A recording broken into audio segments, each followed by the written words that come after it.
let's start on over with the men's 200-meter final. So we had Noah Lyles getting the win. Kenny Bednarek in second place with the 19:59. Noah Lyles with the 19:53. New meet record as well, Olympic trials record. Erriyon Knighton with a 19:77 coming in third place. And then unfortunately, Christian Coleman, fourth place again in back-to-back 100 and 200s, but put up a very good race, especially given that he is a 100-meter specialist. So it did look good there. Noah, we'll start with you. Your thoughts from this 200 meters that we just had here. Yeah, so I called it 1, 2, and 3. What can I say? Yeah, you're right. You're right. But hey, Kenny on Noah ass right now, bro.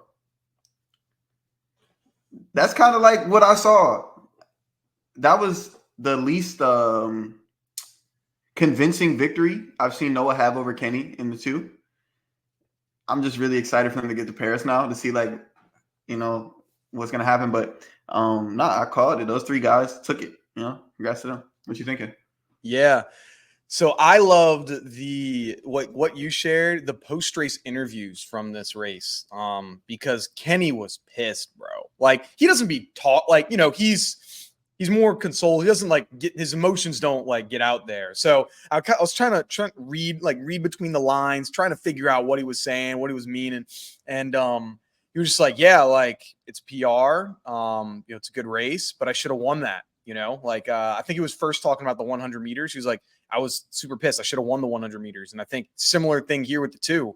Dude was ahead with 107 at 170 meter mark. And Lyles in the post-race interview, he was like, yo, I'm behind after 100, literally, at the 150 meter mark, still at that, he was still ahead. So going into 170 meters, Kenny Bednarek was winning this race. He was supposed to be your champion, and Noah Lyles was scheduled to take his first loss that he's seen since the Olympic trials in the 200 meters. And he mentioned, he's like, yeah, even though I'm behind, he's like, no, I just got to trust in the training. I'm going to pick up. He's going to fall back, and things are eventually going to get corrected. And that was in his words. And that did end up happening. But like you said, I mean, Kenny looked real good in that 100 in that 2. If I'm him, sure, I didn't win this thing, but I'm feeling great going into the Olympics here of that was he almost got him. He had him through 170. Yeah, that's the closest we've seen him, man. So the drama's about to kick up, I'm excited for them boys. What are some things that you might have noticed in that race outside of those top 2? They were going at it. It looks like Noah, listen to where he was. Noah was in 4th place through 50 meters. So he was out of it. Your leaders were Christian Coleman in first, Kenny Bednarek in second, and Kyrie King in third through your first 50. Through your first 100 meters, Noah was in 3rd place. So through the first 100 meters, he was still in 3rd, running a 10:31 through the first 100 meters. So it's even though he was a 100-meter champion, it's interesting to see that he was just barely in the top 3 through the first 100, but you're able to win it when it matters. You look into them that split it all, or is it 10:31? It's hey, you just ran a 9 something. Is that something to look into too much, or what's your thought? Yes and no. I think you want to have a good first 100, and for everybody that's different. And for somebody like Noah, I'm sure 10:3 or 10:2 is probably right around where he wants to be for running that first 100 on the turn. Obviously, nobody ever wants to run a faster turn than they do on the straight. If you're doing that, it's kind of dangerous. What was Coleman's second 100? So Coleman, I guess it might be a little different because the second 100 you'll have the flying 100 versus in the blocks. But so Coleman ran. So he did 4. It would be what's 4.76 plus 4.87. So what is that? That's 9.6, something like that. Okay. But keep in mind, it is flying though. So even though his first 100 is 10.27, that's coming from the block start versus, flying 100. So, So I think just the thing with the splits is kind of more like a distribution thing. People don't always know that the 200 is also a distribution event.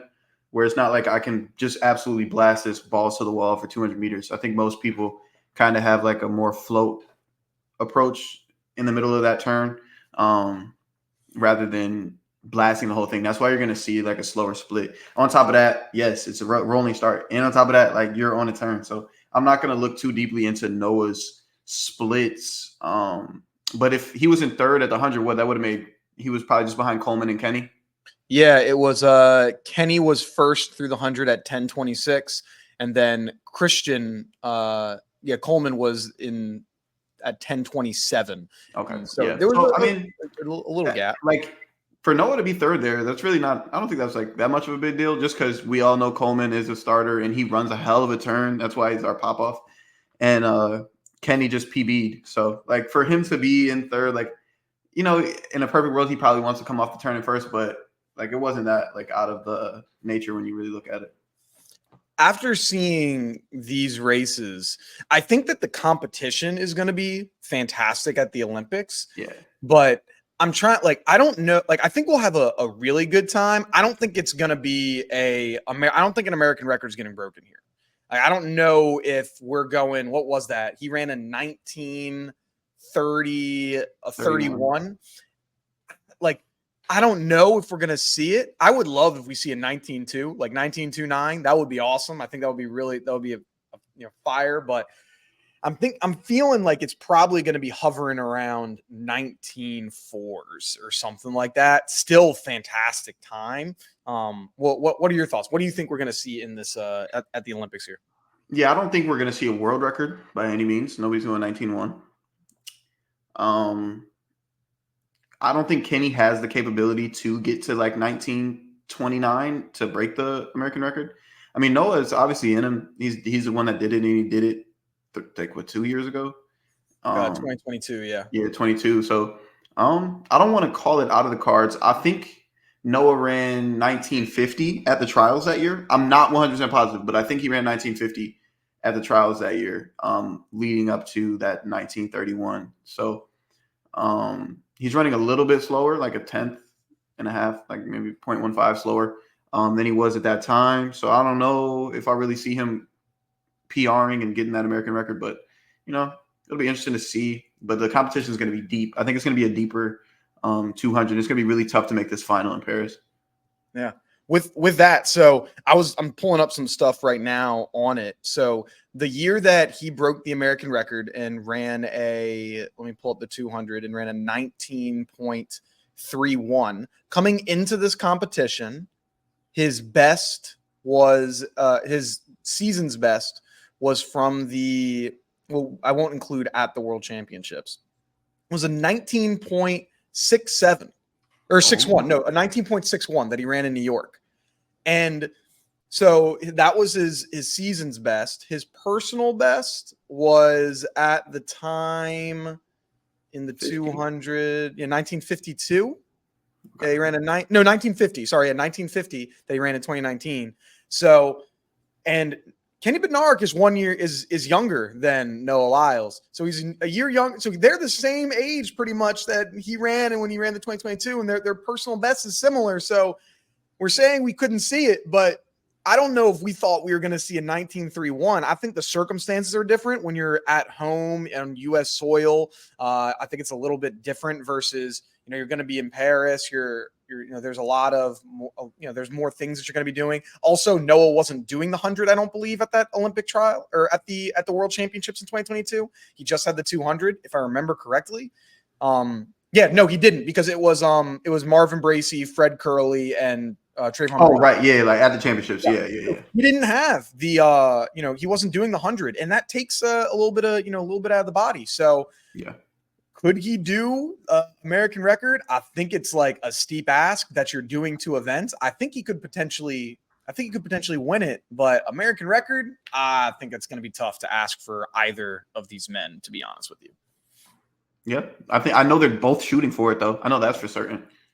Oh yeah, like I think we'll get a really good time, and even with Erriyon Knighton, like he's only going to be doing the 200 when he's out there. How are you feeling with Erriyon? This is his first meet back since he had his I guess, provisional suspension.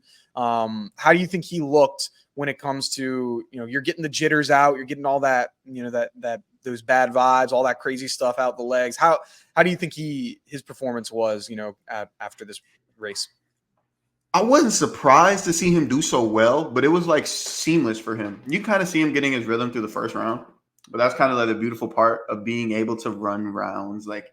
And you're one of the top guys. It's like I can kind of use the first round to catch my rhythm, so it almost worked to his benefit. Like he didn't have a bunch of miles on his legs from the season, and he got 3 rounds to get his rhythm and get his shit right. So it looked seamless for him. You know what I'm saying? Like it didn't look like he was struggling. Maybe in the final, like the last 20 meters looked like he was struggling just a little bit, but in comparison to Coleman, like it wasn't that severe, Yeah, he fell off a little bit, I think, towards the tail end here. Like if I pull it off, like he fell off a bit, but nothing worth like throwing your hands up for. Like I think it was all right. Now you did mention, and I feel good. Like it's the same team that we had from the World Championships, or from this past year. And I think, is this also the same team from the Olympics?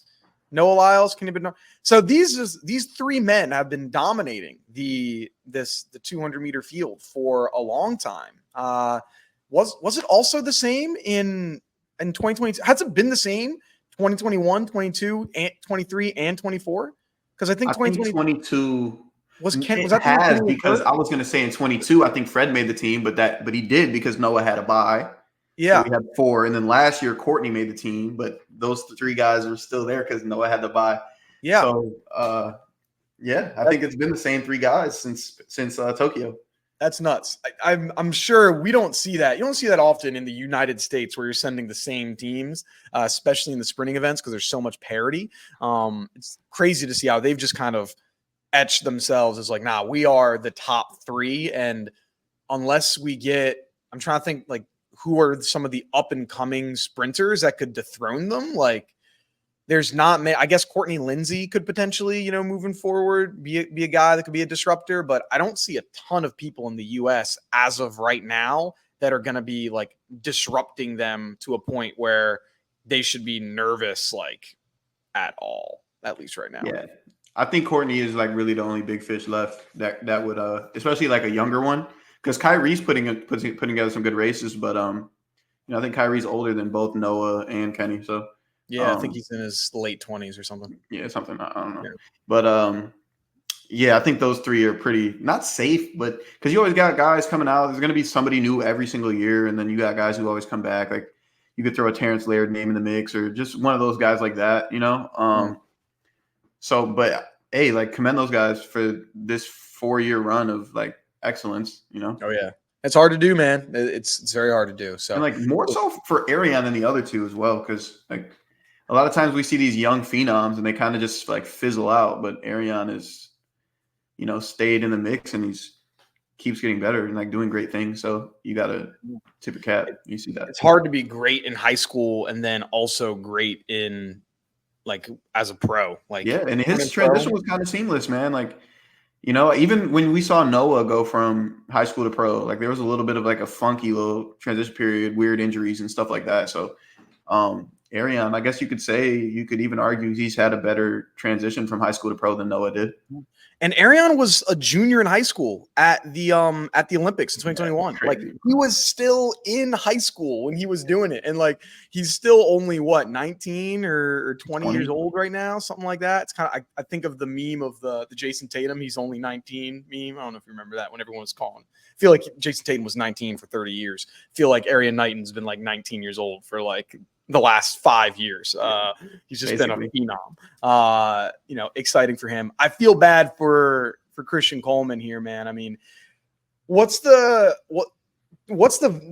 take me inside the mind of an athlete here, where you come in 4th place, you're the first man out in back-to-back races. Now, even though the second one isn't your main event, that's got to be brutal, like to be the first person out in both of those, right? It's obviously a heartbreaking situation, and he's dealt with a lot of heartbreaking situations in this sport. Like it's all public information, so we all kind of know what he was dealing with a few years ago. But in the mind of an athlete, this is kind of like probably just a whole lot of emotion, a lot of rage, a lot of anger, a lot of, why me kind of thing. I think he very vividly expressed how he was feeling after the 100 when, he like ran off the out of the camera screen. And like I remember somebody even asked him about Noah, and he's just like, bro, like, don't ask me about that, bro, and just walked out. So he was very, like, obviously clearly upset and frustrated. But I just think it's a slew of emotions when you don't advance through a round or like qualify or whatever it is. It's not good though. No.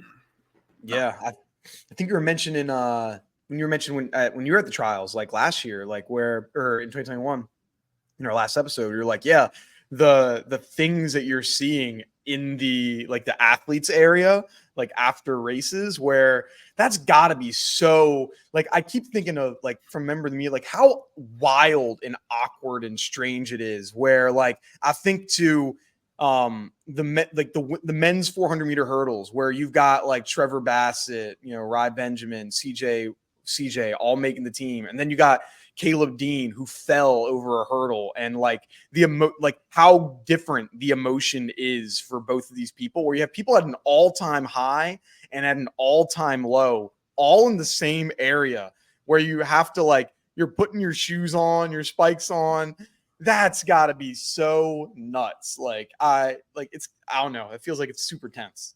Yeah, that post race tent is something, bro. It's crazy. Like I've been on both sides where I've had an unreal performance and I'm back collecting my shoes next to the guy who shit the bed that day, and it's like, and I've been the guy who shit the bed that day next to the guy who PB'd by a second. So it's like, oh man, as an athlete, it really is a test of like, how mature are you as a person? Can you hold your shit together in front of others? It's like a really, really actually like a really good test of your character, and like, how can you deal with adversity? How can you deal with stuff like this when you're in those environments? Yeah, no, that's gotta be brutal. I couldn't imagine just like and then you gotta wait. You're like, damn, I gotta walk through this media area, and I do not want to talk. I know they're gonna ask me what happened out there, and I don't want to ask. I don't want to answer that, but I like that's the only way I can leave, or I sprint. Like that's, woo. It's a lot. It's a lot to hold in. I can remember even last year, after the first round of trials, I made it to the second round, but I couldn't run. I was just limping. I was limping off the track, and my coach came and got me before I got to the tent, the post race tent, and I was limping and shit. He's like, grabbed me real quick. He's like, look, don't ever let them see you limping. Like, don't let them see you limping. Because it's like, again, it's showing in front of other people, like in an emotion, a weakness, a spot of vulnerability. Like, but we're in front of all of our competitors. You can't really let that shit out. Yeah, no, that's tough, bro. Yeah. It's gotta be wild. It's gotta be wild.